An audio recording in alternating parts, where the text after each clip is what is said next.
The overall goal of this procedure is to directly image and compare lignification in plant cell walls with spatial resolution that is sub-micrometer without staining or labeling of the samples in a close to native state.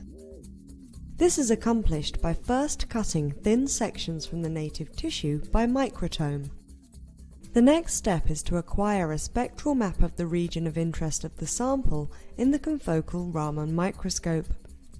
This is accomplished by raster scanning the sample and recording a Raman spectrum for each sample position.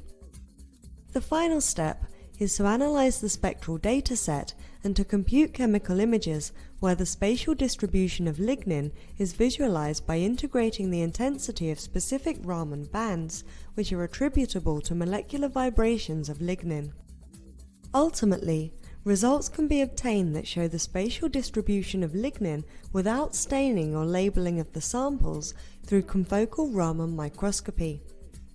The lignin signal intensities can be compared between different measurements, tissues, samples, and species. Hi, I'm Jim Schuck, a staff scientist at the Molecular Foundry at Lawrence Berkeley National Lab. Hi, I'm Martin Schmidt from the Energy Biosciences Institute at the University of California, Berkeley. Today we're going to show you a procedure for the label-free imaging of lignification in plant cell walls. So let's get started.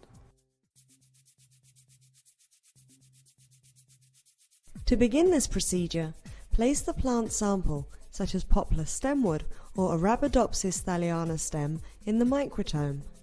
Here, Arabidopsis thaliana stem sections are prepared. Then cut thin sections, typically